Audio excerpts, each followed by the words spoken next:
Hey guys, Cameron from Mr. Robot, Season 2, Episode 4, Init1.ASEC, and I was definitely looking forward to this episode. The season has just been on fire, and once again, this was another amazing episode for me. By far, this was the best episode of the season. I mean, there was some really just fantastic imagery here and just some really great metaphorical stuff in here as well.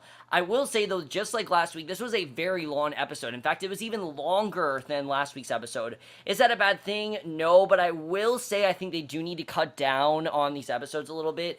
Because even though I like having an hour and a half episodes of Mr. Robot every single week, some of this episode was a bit slow. I will say that. And I do think there were some conversations that could have been cut down a little bit. And even though I love this episode, I don't really have a flaw with it. I will say, and Sam Esmail, even said that he didn't mean to make this episode so long. Next week's episode is going to be shorter, so he knows what he's doing. That's something I like. Sam Esmail, he knows what he's doing. He's in the driver's seat this season, so he pretty much knows what he's doing here.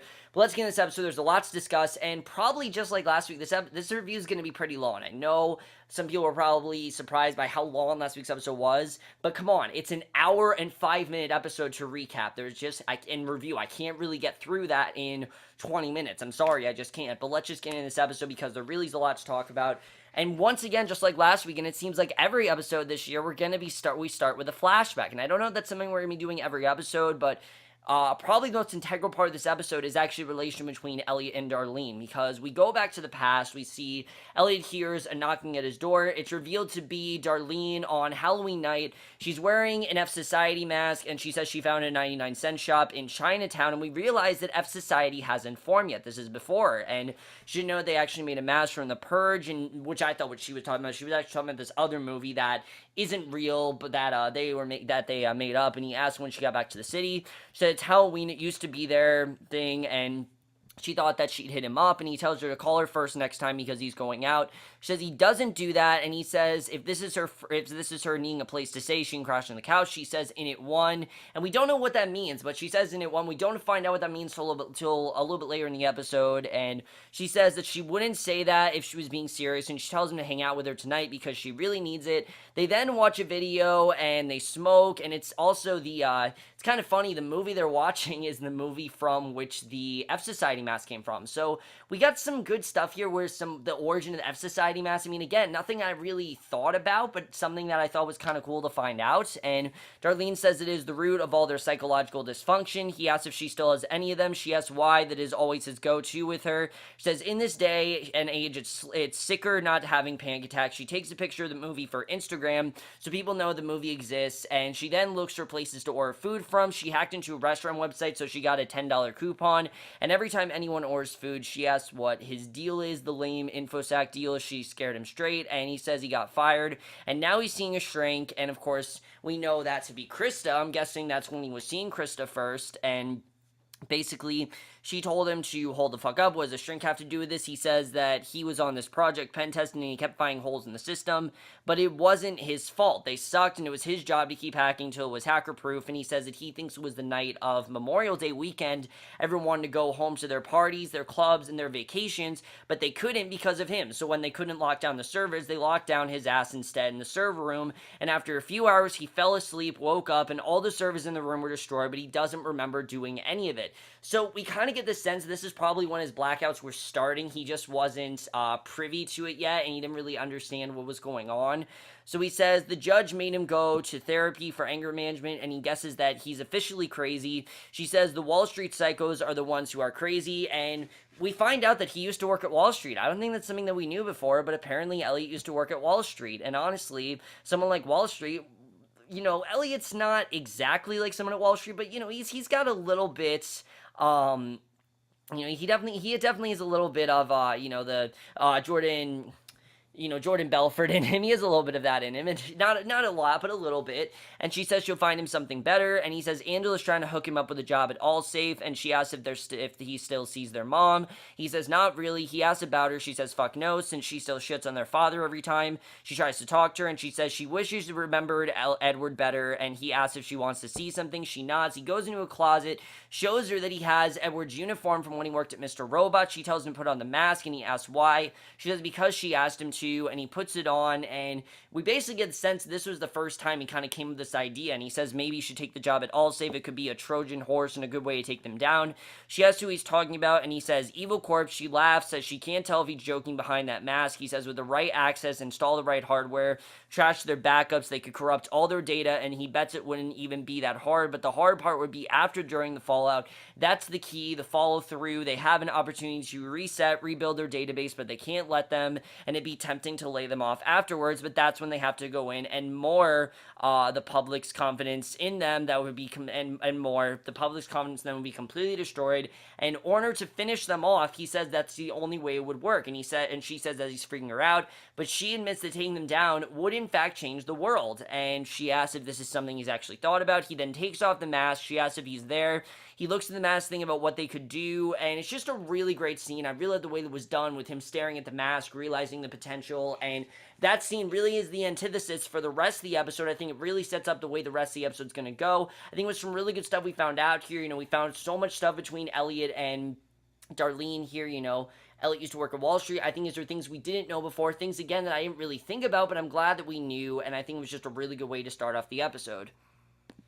Especially because back in the present, we see Elliot opens his curtains, and he's not at his house. He's actually at Ray's, and Darlene is on a subway. Elliot gets dressed, get ready for the day, start trying his journal, pace around the room. Pretty much all the same stuff we've seen, only he's at Ray's house. And Darlene meets up, and finally, these two seem to be meeting up, and I like that things are starting to connect together in this episode. Now, we knew they were going to, because Darlene said she'd make a visit, but she says she'll never understood why he did this, and he tells us asking for help is never Darlene's strong suit, but then again, is anyone's an admission of weakness that we can't avoid the simple truth, and the only way to patch up a vulnerability is exposing it first. And honestly, he's not wrong, with the way he's saying it. People don't like to show that they're vulnerable. They think that makes them look weak. They think it makes them look they want to look tougher. They don't want to look like they're incompetent of doing things. And I will definitely agree that I don't want to look like I'm incompetent of doing anything. And I think I definitely do agree with what Elliot's saying there. And basically, he tells her that it's good for him here, better than back at his place. She said it's cool. She doesn't get it, but she doesn't have to. He says the flip side of exposing a vulnerability leaves us open for an exploit. She says she has to tell him something. It's pretty fucking metal, though. She doesn't know if he's going to be able to deal with it after the whole Gideon thing, and he says he knows what she's been doing. He's seen the news. She says that's not even half of it, and of course, she's going to tell him about Romero's death and things, but she never gets to, and he says she needs to stop. It's too dangerous. She says to not give her the things that they're doing to complete their mansion. He'd be proud if he only knew. She says they have something big planned for DC. He refuses to participate, says no more. They're on the other side of something they never signed up for. His boss was killed. She asked what they expected was going to happen. Exactly, he thought it was going to all be hunky-dory. Then he'd go quiet into the night. She says that he said himself, the hard part would be after, not the during or before. He says that wasn't him, that was him. Of course, referring to Mr. Robot. And basically, she says that maybe she needs him right now because what she's seeing in front of her right now isn't helping. And he tells us that she's not telling him something. She wants his help, but isn't being honest about what this is, what she does. This is her default, and that he just can't really help her right now. So she never really gets to tell him what she's feeling because it's just not the right time right now. Obviously, everything he's dealing with, we know how Elliot's been dealing with it, and she, of course, knows, about his blackouts and things like that. And something I like we remind here is that, just like Mr. Robot's the only one that understands Elliot, Darlene's one of the only people that really understands him as well. Darlene's the only actual individual that understands. Mr. Robot's the figment of his imagination, while Darlene's the only individual, and I like that we're seeing that. So Dom then takes her agents to the F Society hideouts, and they don't really know what they're getting at. She's trying to show them, what they're doing and everything, and basically, they don't really know where this is getting them, but I like that she's trying to show them, this is where everything is, and this is what's going to happen here, and that she's got a lot of evidence to uncover. They don't really know what she's getting at, but she shows them the contents of this bag, basically, and she found it tucked behind the game, so we don't know what's inside the bag, but we know there's obviously something in there. But that's literally the only scene we get with Dom in this episode, and I'm fine with that. I mean, Dom's a really good character, but we just didn't get a lot with her here, mainly because we get a lot, everything I think we would have gotten with Dom is replaced by stuff we get with Joanna, and this is something that I'm really like that Season 2 is doing. Not that Joanna was a bad character in Season 1, but we only really saw her through Tyrell's eyes. We only saw scenes with her and Tyrell, and we never really saw a scene where she wasn't with Tyrell till the finale. And this season, we're really starting to see more of her personal life. And wow, is she a lot more powerful than we probably thought she was, but, I think we knew how powerful she was, but wow, is she a lot more capable of things than we thought. And she's with this man named Kareem, who asks how she knows no one found her, and she says that they think she's in a yoga class and trust her. He's very good at this. He says this is no way to live. They keep asking questions over and over. They don't stop coming back. She says she promises he says he should never agree to this. She says to tell her what this is really about. She's paid him well every week, and he asks what good that is to him. If he's dead, she saw what happened to Gideon, and he's afraid that it's going to happen to him because of what happened to Gideon. And basically, he says he should have never got mixed up with her. He should have come clean from the jump. And she says her husband will return soon, and this will all be over. And we're thinking that, at least. Again, we don't know where Tyrell is because Tyrell said that it's just not time to tell Elliot yet. And I think until Elliot finds out, we're not going to know. And I'm thinking that point is probably going to be episode 6, the half point of the season. That's what I'm thinking they're going to do.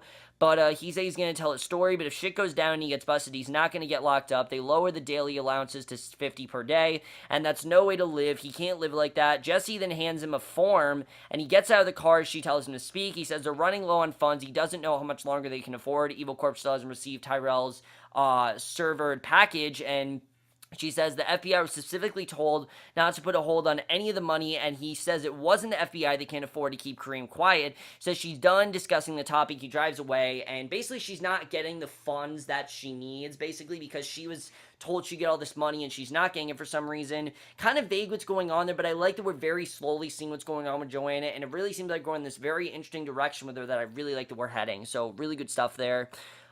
We then see Angela. She's standing outside Evil Corp. She's listening to her video to success and basically just repeating everything. And we get a lot more with Elliot and Ray in this episode. We see they're playing chess, and Ray says that he needs some work. Elliot then outsmarts him, says it's his move, and I thought that was just an awesome scene. The second Ray says you need more work, Elliot literally just outsmarts him. I thought that was really cool, and he says his move. Ray asks if he knows the definition of insanity, and Elliot jokingly says that he has no idea who he's actually talking to because, of course, he is insane. And Ray says rather than repeating his mistakes, he should develop on his game a bit, but he's not teaching him. He's going to make him teach himself in practice. Elliot asks what the point is, and Ray says it's because there's something on his mind that's been there since he's met him. He can tell he's thinking about it right now, but it burdens him. He says he's now a Catholic, but he does believe in confession, and he's done dark shit himself, but it took real cleansing to get him through it, and he tells him he can help if he wants, but what he says to him stays here. And basically, Elliot says that talking doesn't really help him, and Ray says that he can't just keep talking in his head. At some point, he has to open up. And as we know, that's something that he wanted to do. But Elliot's really calm playing because we realize that he's never really told anyone everything. I mean, the only person that knows everything is Darlene, but that's because she's his sister. He hasn't even told Krista everything. So telling Ray, is he really the right person to tell? And again, we kind of get the sense that Ray's not the good guy here, that Ray might actually be the bad guy. And Mr. Robot says if he tells him anything, he will throw himself off a building. And Elliot says that Ray has a point. He can't hold this in any longer. It's eating away at him.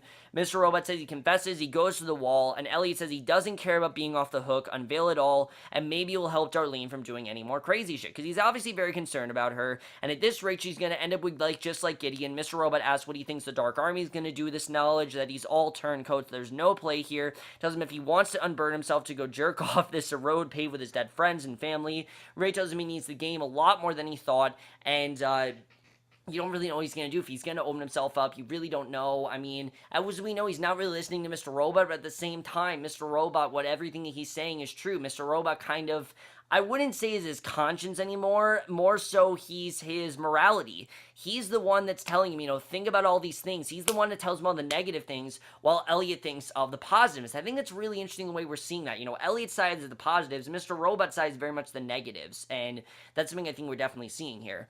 So Angela then with Anatara talks to her about Price wanting her to ruin Chutney and Weinberg, and we realize that she did in fact they were arrested, and she's kind of worried about Price. She's worried that Price, something bad's going to happen. She says that she gave her information that Price gave her the next day she had these guys arrested, which means that every move he has followed through exactly what he's offered and given her everything she's wanted. She has a nice apartment, a nice job. He has no leverage against her, so he created it, and Anatara asks if everything he has been doing can be used against her, and she asks about all the stuff she said about them valuing her, and Angela says that she was the one who found it suspicious. They offered her a job in the first place, and she's giving her an explanation. He's trying to negotiate, and if he's creating leverage, it means he needs something from her. And he asks if she's pulled the settlement negotiations, tells her they will look at them together, and there might be something in there that they're missing. And Anatar says she doesn't trust the scam artist at Evil Corp's risk management division anymore. Then she does so she can assure her if there's something suspicious, their attorneys would have found it. And Angela says that she's the thing that's missing. There's something about her in that agreement, and that's why they haven't found it. That's what she feels. She feels that there's something about her that belongs at Evil Corp. And what I like here is that Angela's really, I wouldn't say again, I've said it last week, Angela I don't really think is the anti-hero here. I'd say it more so as Angela really is starting to understand her place at Evil Corp, because last season, she didn't really understand why she's there, and I think this season she's really finding her footing, and I think that's something we're definitely seeing.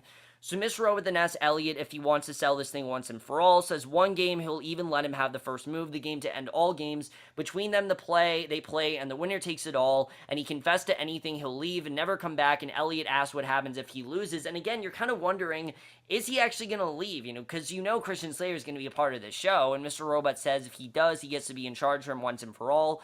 He asks if he remembers the night of the hack and what happened to him. Elliot says all he remembers is waking up in Tyrell's car 3 days later.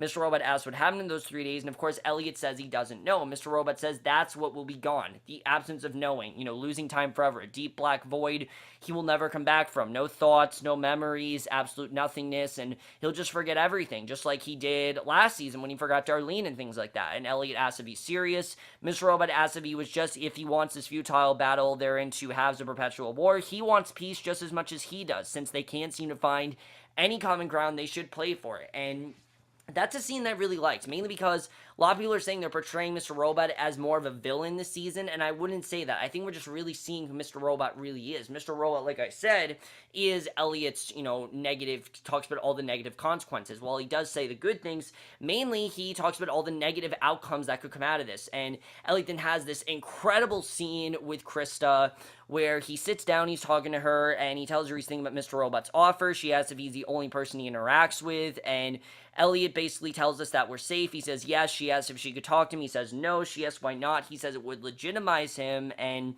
she says that at this point in his life, they need to accept the fact that he's a legitimate existence in his life, and he says that that's giving him too much power, and she says in order to figure this out, they have to acknowledge him, and he asks what she wants from him, and she says she knows everything, and does she want him to keep repeating himself like that? He sees his dead father, that he talks to him sometimes, he loses time, there are gaps in his life where he doesn't remember what happened, that he's losing his mind, that he doesn't even recognize his own sister, and that he doesn't know how to control this thing or stop it. Then fine, he says he acknowledges it, but now the need to move on to the part where she actually helps him, because she really hasn't. And we know that there is that stuff going on with Krista and her boyfriend, but I still don't really know if that's going on. It seems like they kind of abandoned that, but I don't actually know if that's still happening, where Krista's trying to turn against Elliot and get all this information out of him. And, basically, Ellie tells Krista that Krista's Ron is the answer. We destroy parts of ourselves every day. We Photoshop our warts away. We edit the parts we hate about ourselves. She even talks about how, he is agreeing to this dangerous, he's agreeing to destroy a part of himself, either win or lose for better use. He is part of him that makes him him, and he needs to realize that. Annihilation's not the answer, but Ellie tells him that it is the answer, that we Photoshop our warts away. We edit the parts we hate about ourselves, modify the parts we think people hate. We curate our identity, carve it, distill it, and Krista's raw annihilation is all we are, and I really do agree with that. And I love that after this we see a quick scene with, well, not a quick scene, but we see White Rose for the first time this season, and of course White Rose is really hiding who he is. White Rose is masquerading as a guy when really he wants to be looked at as a girl. He thinks he's a girl, he's transsexual in that way, and White Rose is putting on makeup on the phone, asking Price why he puts all his faith in Angela when they clearly have other options.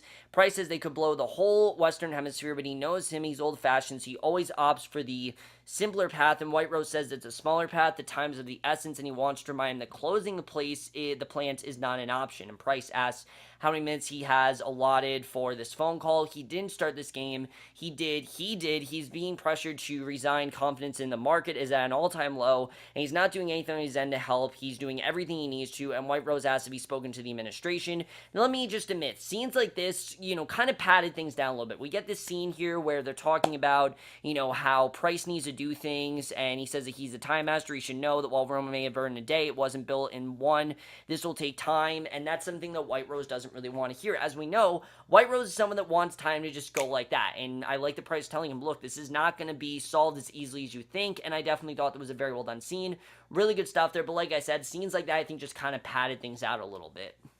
So Joanna's then in Scott's house, we see, and he comes in to ask why. She says his housekeeper let her in, and there seems to be a problem with Tyrell's severance package, and basically, he says that sounds like an issue for HR. She says she's spoken to them several times already. Now, we know, of course, that Scott is kind of in this tough position right now, because while he's with Evil Corp, he has, in fact, been manipulated by F Society, and we don't really know where his loyalties lie at this point. And I like that we don't really know at this point, because I think that it's eventually going to tie into things, that he's going to, I think, at some point join them, because, if he can't beat him, join them. And he says that sounds like an issue for HR, and basically, he says they claim they can't release it yet. He says there seems to be a problem for him. He can't seem to find the person that murdered Sharon, and finally, this is coming into play. He says that bureaucracy is a bitch, and she says she wants Tyrell. She can understand that, and she would like the money she's owed, so they should help each other out, and she'll testify that Tyrell didn't come home the night of the murder. He left the party alone, and she didn't see him till the next day. So in her defense, she has no idea what happened, but of course, she's the one that told him to kill him, so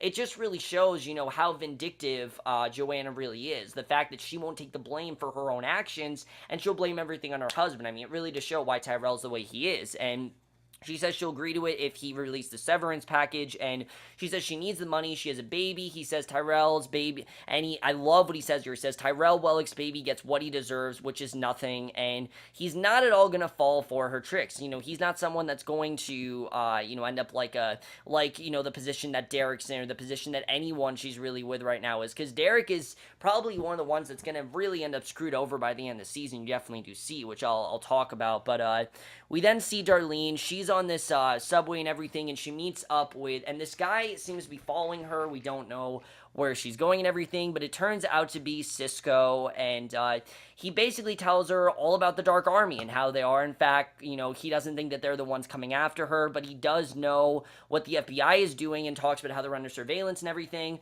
I love how she said she wanted to keep their distance, then the second they do, they end up having sex, so that was kind of funny that we saw that, but she's obviously very worried that they have surveillance, that the FBI could be after them. I mean, this really does scare her and everything, and he says, she's ready to leave, but he says if any of her crew leaves, that definitely ensures that they get killed. It'll make her look guilty, and if they think the FBI is even snooping around and it gets ugly, to so stop being a hard ass once and let him help her. And she asks how this all happened. He asks if she's really asking that, and does he need to remind her what she did. So the question is Cisco actually going to help her here? I mean, we know that obviously she kind of just thinks Cisco as this asshole that's kind of in her life that won't just leave her alone, but Cisco does have a point here, where she kind of just needs to let this happen and needs to realize that this is a problem, and she needs to kind of let the situation, play itself out. So we'll have to see the way that goes. We then see Elliot with Leon, who actually serves a big purpose in this episode. For the past 3 episodes, Leon just been part of Elliot's regiment, but Leon brings up some good points here, and I've got to say, Joey Badass is doing a really good job in this role. I really like what he's doing here. I think he really takes his work seriously, and even though he's there for comedic relief, he brings up some good points in the scene. Elliot's with Leon, who's telling him about the Good Samaritan law, and asks him if he wants to play chess, since he keeps staring at the board, and Elliot says it's not for him. Leon asks who's it for then, and Elliot says nobody. Leon says back in the Age of Enlightenment, people use chess as a means of self-importance, and he asks what he's playing it for then. If there's no one who's there, what's the what for? And Elliot says for existence, and Leon says that high stakes, right? And he asks what he's waiting on, and Elliot asks what, and Leon asks if he dreams. He's scraping so hard, like he's never asked himself this before. He said, does he want to be right here, right now? And he doesn't mean like here, he means here in a cosmic sense, like existence. Could he be beautiful or ugly? But that's on him. And Elliot asks how he knows which one is for him.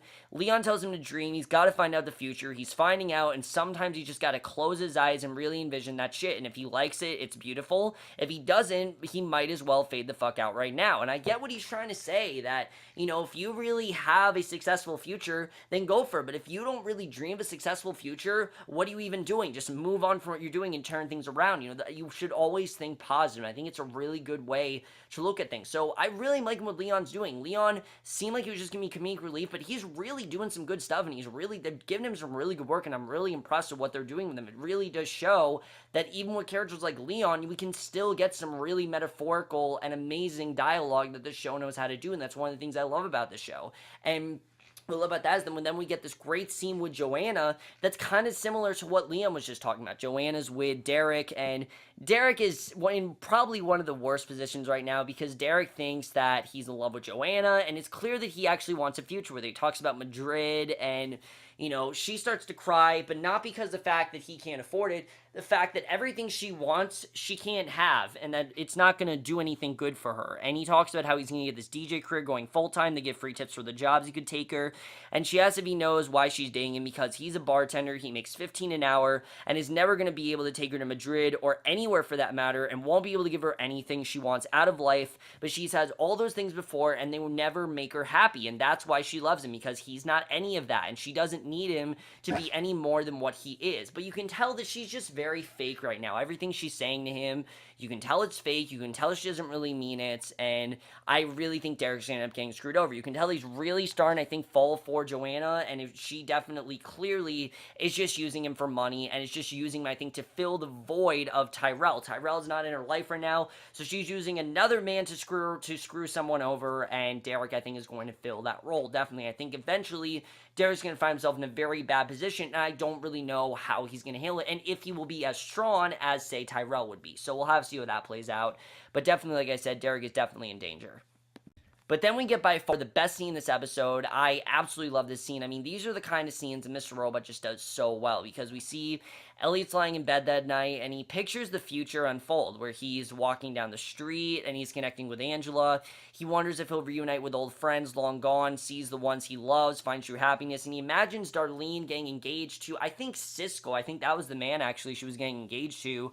And maybe the future involves connecting with people he never thought of getting close to, like Tyrell and Joanna, even make amends with those he has unfairly wronged. Now, let me just admit, I did not notice the couple he was talking to that wasn't Tyrell and Joanna. I don't know who they were. Maybe you guys could comment, but something I didn't realize I don't know who they were. And he then imagines everyone he knows meeting up for dinner, says he wants a future filled with those that aren't so lonely and filled with friends and family, ones that we'd even be in. Then we see them all applaud, and literally everyone's there. I mean, Joanna's there, Tyrell's there, Angela's there, Darlene is there. But everyone's there except Mr. Robot, really. I mean, even Ray and Leon are there. So really everyone he knows in his life and everyone he's gotten close to are there. And it's a really interesting scene because it really makes us think, could this actually be the end of the show? Is Elliot actually going to end up successful? We don't really know. But he says this is the world he's always wanted and would very much like to fight for it. So I think it's definitely very interesting. We saw that. We don't really know if he's going to get that, but just very small scenes like that. That's this show. These just incredible scenes where we go into this, complete, reality, this complete, what's the word? This complete fantasy world where things are the way Elliot wants it to be and things are a certain way, and he kind of tricks us. I think it's so well done.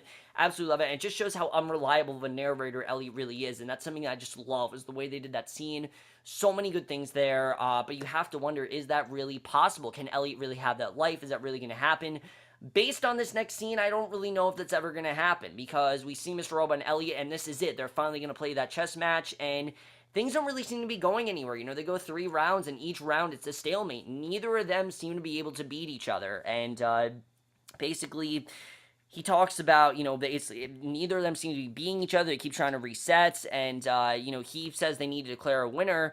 And Mr. Robot says that they're, it's 3 in a row, the odds that are impossible. He asks if he should have another go. Elliot says they can't beat each other, they can play again, but they will always be at the impasse. And he knew all along. And Mr. Robot says was the only way of showing him that fighting him is a waste of time. And Elliot goes again, insisting he can beat him. And Mr. Robot asks when he's going to finally realize he's there for a reason. And he throws one of the pieces, says this is avoidance. Their fight for the future, for what he wants, isn't with him in chess. It's what he does for them with F Society. He he wants to be here with him. He wants to help him fight. He doesn't want him to avoid him. He's trying to motivate him. He's trying to tell him that, look, you need to go back to society. You can't keep hiding anymore. Hiding isn't going to do you any good. All you're doing from hiding is making other people suffer. And I think it's something that Mr. Robot isn't wrong about. Really, he is making people suffer. He is making people feel like shit. And it's really making everyone's lives just get worse and worse because Elliot's hiding. So I thought that definitely was a really good scene. Price is then outside of his office. Angela tells him that she wants an office on the 20th floor. She wants Melissa's job. She gives him this huge request, and she said it's non-negotiable. He tells her to go on. She says she saw the pattern in every version of the settlement draft for the Washington Township suit. There was one small point this team didn't agree on, remained the same even from the original case, that a third-party company must perform inspections on the Washington Township plants. And she says he continues to give up power on these other provisions that appear to be a lot more expensive and important, all in an attempt to drop this one small point. She knows why he had those guys arrested, why he gave her this job. He wants her to convince the class to remove the contingency, and she's willing to do all that because he's going to give her exactly what she wants in return. Those are her terms. He says that he must say she is very impressive, but this is all in her head, and for once actually doesn't listen to her. Tells her to not take that as a slight. It's always good to have dreams. She tells him to wait, she's not wrong. He tells her to go home, and as much as she'll try to appease, she can't always win him over. And I like that we saw that here, that even though she sometimes has power over Price, she's not always going to have power over him. That's something we definitely do see here. So we then get to the final scene, which I absolutely love. Elliot's on the phone with Darlene. She asks him if he remembers the first code he ever taught her. Her computer kept crashing, and so is he. She needs his help. She tells him she needs him again on the same channel he used to, and she wouldn't ask him if this was life or death. She says that they are in trouble this time, all of them. He says that he has no access there, and it's not as if he's going to go back to his place. She says it needs to happen ASAP, so figure something out because they might be owned, and he asks why. She says she doesn't know, but they need to, and she tells him to say something. He asks if she means what she said, and that she wanted Mr. Robot and not him. He asks if she meant it. She says she wants him and only him. He tells her to not worry, and he knows what to do, and he actually is going to help her. He's not going to avoid anymore. They go back to Ray's house, and Mr. Robot asks why they're back here. He cannot do this or confess this. He will not save her. He's going to destroy her. Ray then comes out and asks who won. Elliot says no one. Ray takes a chessboard, asks Elliot what else he can do for him. He goes on Mr. Robot's warnings, tells him he's there to help him with the computer problem he's been having. Ray says he would ask him what made him change his mind, but he's going to quit while he's ahead. He then calls someone and tells them to get in there, asks him if he knows that Moses heard voices too. Abraham, John, Paul, and Jesus. In fact, many prophets confess to hearing voices. People like him, what he has, it can be divinity if he lets it. And it's an interesting scene because deep down Elliot did want to tell Ray everything, but he just knew that it wasn't the right thing to do. And I've said it before, him and Ray are very similar, but also very distinctly different. And you definitely see that here. Ray's definitely someone that's more willing to open up, while Elliot's someone that isn't going to open up. I mean, Ray isn't someone that destroyed the world. Ray's not the sole reason for that. So obviously it makes sense why Elliot can't tell him that. So Elliot goes on in the computer. Ray shows him the plan of what the last IT guy told him what to do. Elliot says it just looks like a simple site migration, and Ray says as long as one of them understands. Elliot says he's got this. Ray says before he starts it, he should know his online business is very important to him, and unlike him, he's a very private guy, and he prefers discretion, so he needs him to focus at the task at hand and not look where he doesn't need to. He sees a man come in, shuts the door, asks Ray why he's there. Ray says if he needs help or something goes wrong, Lone Star will be there. He's got his number, can get in touch with him right away. Ray walks away, thanks him. Elliot tells us that he knows this is really scratching that part of his brain again, but that's the part he needs to start ignoring. He types a code on the computer and does the instructions. Tell him to do. Mr. Robot then asks what Darlene is saying. He says the FBI they found in the arcade. It might be a surveillance program. And he finally finds out everything. After hiding for 3 episodes, he finally realizes everything that's going on with the surveillance and the FBI, and then how Romero's dead, and he wonders,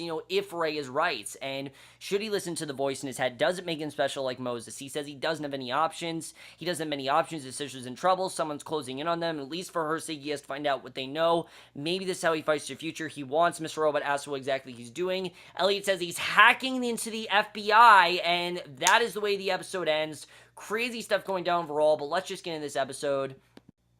as usual, really good stuff here, guys. Absolutely love this episode. So many great things going on. But there are a lot of questions at hand now, because now that he's hacking into the FBI, what is he really getting at here? What is Elliot really going to get from all this? I mean, hacking to the FBI is really risky, I have to say. I mean, hacking to the Evil Corp enough was bad, but hacking to the FBI, I really don't know what Elliot's going to get from this, what he's really trying to accomplish. We don't really know what he's doing. I mean, obviously we know he's probably going to try to get rid of the surveillance, obviously, because he doesn't want the FBI after them. But how long is he going to be able to hide out? Because I think we're now getting the sense that Elliot's not going to hide out. He is going to help Darlene. He is going to defend them, and looking forward to seeing what's going on here. But I think, again, we're getting the sense that Ray's not really the good guy here. I mean, the things that Ray says, he sounds very menacing and very chilling, and Craig Robinson does a very good job of that. But at the same time, you feel so bad for him because of what happened with his wife. And that's something they've done very well in these 3 episodes, is to, and every character, for example, you know, every character, they're good, there are reasons to love and hate them, and I think that's definitely something we're seeing with Ray, is that he's someone that his wife died, yet we still really do care for him. So, you know, like Ray said, should he listen to him? You know, is Mr. Robot kind of like Moses? I mean, that's very interesting overall. What Ray said, I don't really think that's something that Elliot thought of before, so that's definitely interesting. As far as the whole situation with Darlene, is Cisco really going to help her? I mean, she says, he said all she needs to say is just help me, and again, that goes with Elliot saying that we don't really want people to help us, and this is something where Darlene actually does need help. She can't do this on her own anymore. She's want to take charge and help, try to fill the role that her brother does, but she doesn't have the skills that Elliot does. She doesn't have the intel that he does, and she doesn't have the brain that he does either, and she doesn't really know what she's doing. So Elliot is someone that they do need, and I definitely really like the way that was done. I thought that was a very good scene. As far as Angela, I like showing that Angela isn't always going to get what she wants from Price. Even though she'll try to appease to him, he's not always going to just give in. He is a very particular guy, and he definitely sees something in here, but, I like that he said, whoa, you need to slow down a little bit here. I'm not just going to give you anything. You need to prove to me why, and I definitely see something in you, but you need to prove to me why I should agree to your terms, because it's not like she's been there for all these years. She's only been there for a couple months, and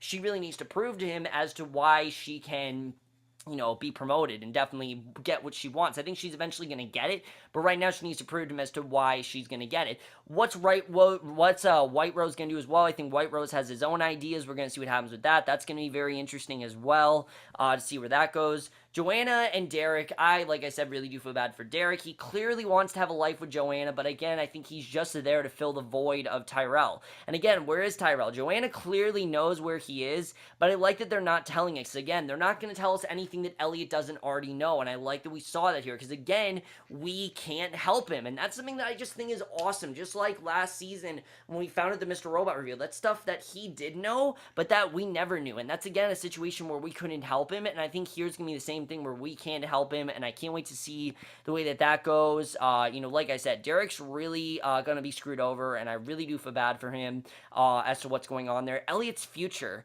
I mean, as much as it's his vision, could it actually be possible? Could he actually move past all this? Could he actually have this successful future that he wants? That's going to be interesting. Is Joanna going to be able to continue to cover up the death of Sharon? I mean, here's what I think Joanna is really going to do. Joanna's not someone that's there to protect her husband. She's not there to do that. She's going to let him deal with this on her own. What she'll do anything to get herself out of this. She'll cut herself out of this so that way Tyrell is the one to blame, because she'll make it seem like Tyrell, this was his sole idea and he was the one that killed Sharon.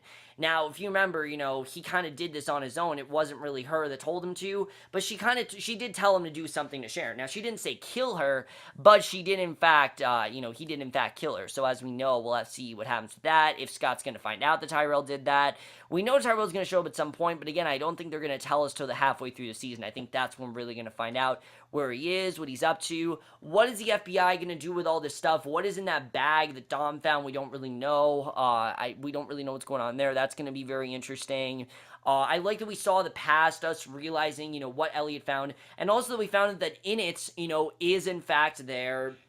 Init1 is their thing. That's their motto. That's what they say to each other. Because I was wondering myself, why is this episode called Init1? And now we know it's because it's their motto. That's what they say to each other. Overall, guys, really great episode, even though it was very long. Like I said, for me, this was the best episode of the season. I really did love it overall. I thought there was some really great stuff going on in this episode. Especially stuff with Ellie, Mr. Robot. That was very well done. Let me know what you guys saw this episode. Loving this season overall. I know a lot of people, it is different. Definitely it is different, but I like that it's more of a ensemble show. I definitely do like that, even though it is Elliot's show in the sense that there are things that he knows that we don't know either, which I like. But let me know what you guys thought of this episode. Love to hear your thoughts on it. We'll see you guys in my next, which will be for this week of Big Brother, and I'll see you guys for that. Sorry I put up this review late. Like I said, this episode was very long. Took me a while to watch it, and we'll see you guys for that. Okay, bye.